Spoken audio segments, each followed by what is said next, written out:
La Russie n'aura pas d'autres options que de rentrer en guerre en Ukraine en février 2022. Cette analyse date d'avril 2017. Je vous propose d'écouter un extrait de la conférence de Peter Zeihan, analyste américain en géopolitique, et on retrouve tout de suite après l'homme qui avait prédit ces opérations russes en Ukraine.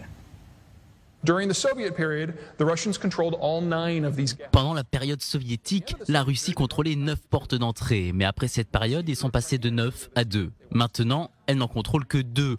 3 avec l'annexion de la Crimée, 5 des anciennes portes d'entrée sont à l'ouest. Et pour que la Russie reprenne ses accès, il ne faut pas seulement qu'elle prenne l'Ukraine, mais qu'elle prenne aussi l'Estonie, la Lituanie, la Lettonie, la moitié de la Pologne, la moitié de la Roumanie, l'Azerbaïdjan, l'Arménie et la Géorgie.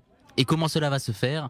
Il y a plusieurs possibilités et les Russes ont tous les outils pour le faire. Et les Russes ne voient aucune résistance significative. Les sanctions financières ne les atteignent pas et ne les feront pas se remettre en question. Et on vous retrouve donc, Peter Zeihan, depuis les montagnes du Colorado aux États-Unis. Vous êtes analyste en stratégie géopolitique. Première question, j'imagine que vous êtes tout sauf devin ou magicien. Visiblement, ça vous fait sourire, ou même rire. Possédez-vous des pouvoirs que d'autres n'ont pas? Parce que vous êtes le seul à avoir annoncé que la Russie allait lancer ses opérations en février 2022. C'était de cela il y a 5 ans. Je ne dirais pas que je suis un magicien, mais ce qui est certain, c'est que je possède des outils que d'autres n'utilisent pas, notamment la géographie et la démographie. Nous avons toujours su que si les Russes arrivaient à survivre en tant que peuple, ils devraient recréer des liens avec les pays voisins qui avaient voulu les envahir avant, notamment l'Ukraine. Donc c'était certain que cela allait arriver. Et d'un point de vue démographique, on voyait bien que la population était en train de s'écrouler. Et 2022 était la dernière année où la Russie avait assez d'hommes pour remplir les rangs de son armée. Donc c'était vraiment maintenant ou jamais, et on a pu prévoir ça depuis quelques années. Et vous avez écrit et dit aussi que la Russie avait programmé ses opérations, et en premier lieu, moins pour des raisons militaires, mais plus pour des raisons financières et surtout énergétiques. Ce qu'on va voir au cours des 3 prochains mois, c'est que le programme était d'utiliser l'énergie pour faire voler en éclats l'alliance de l'OTAN. Donc je pense que les Russes sont aussi étonnés que vous et moi quand ils voient à quel point les Européens sont soudés pour imposer des sanctions. Mais dans un futur proche, tous les gazoducs qui passent par la Biélorussie et l'Ukraine ne fonctionneront plus, soit parce que les Russes les auront détruits accidentellement, soit parce que les Ukrainiens les auront fait exploser. Et quand cela se produira, il ne restera que 2 gazoducs, celui qui passe sous la mer Baltique, le Nord Stream, et celui qui passe en dessous de la mer Noire, le Blue Stream. Ils arrivent directement en Allemagne et en Turquie. Ce qui veut dire que très bientôt, les Russes vont pouvoir aller à Berlin ou à Ankara et leur dire « Nous pouvons continuer à vous alimenter en énergie, mais vous seulement ».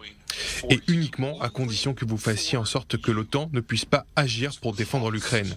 Et je ne sais pas ce que l'Allemagne et la Turquie vont faire, mais c'est ce qu'il va se passer très bientôt. Ouais, en attendant, l'OTAN ne fait rien pour le moment. L'avenir nous le dira. Pour le moment, nous sommes encore au début du conflit. Cela fait seulement 3 semaines qu'il a commencé. Peter Zeihan, pour l'instant, le dollar est repassé en dessous de 100, mais vous avez dit en 2017 que le prix du baril pourrait atteindre 300 $. Est-ce que c'est encore réaliste? Parce que si c'est le cas, ça s'appelle clairement un 3e choc pétrolier.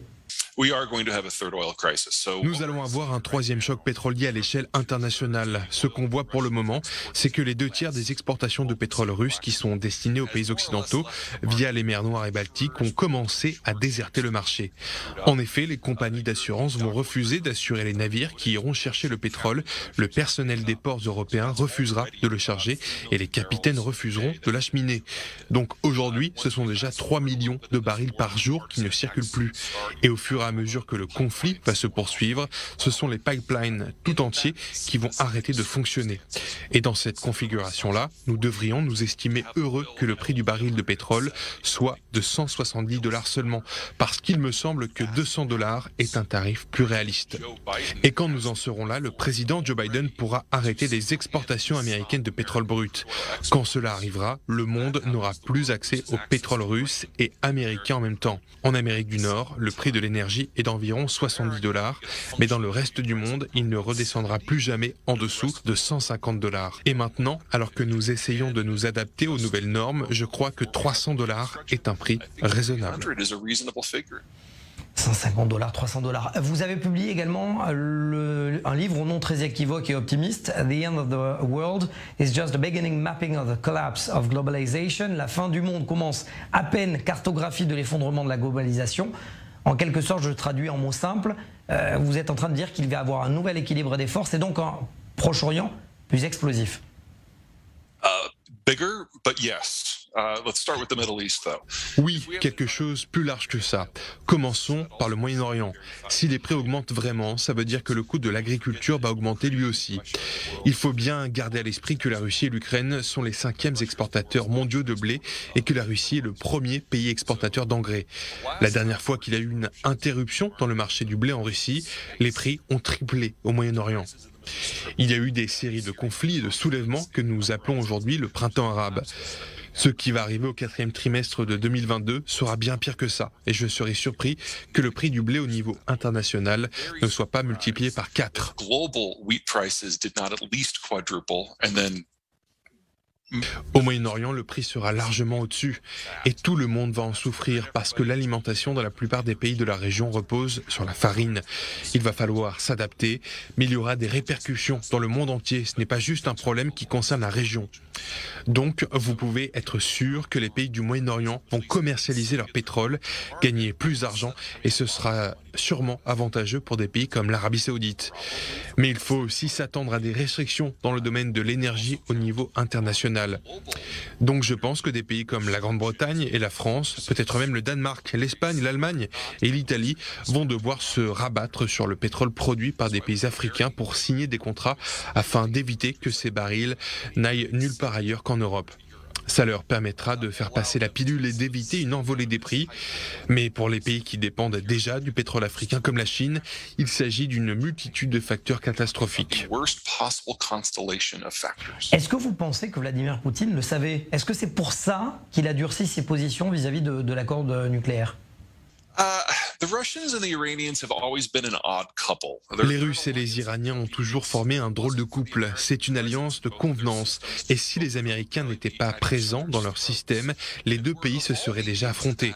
Donc, d'un point de vue russe, tout ce qui peut entraver les exportations d'énergie à long terme est positif parce que ça leur rapportera plus de revenus. Donc, on a vu au cours des 2 dernières semaines que les Russes sont de plus grandes barrières qui existent pour un accord entre l'Iran et le reste du monde. Il y a de nombreuses négociations de paix en ce moment, mais la Russie et l'Iran ne sont pas des alliés naturels. Et au cours des mois à venir, nous allons voir que leur relation va se détériorer. Peter Zeihan, le seul stratège qui a prédit la guerre en Ukraine 5 ans plus tôt, merci. Et au fait, est-ce que vous pouvez prédire quand est-ce que je vais gagner peut-être au loto? Si j'avais vraiment ce pouvoir, je vivrais déjà sur une île déserte. Ben, je ne le saurais pas, donc du coup, merci à vous et à très vite dans Défense.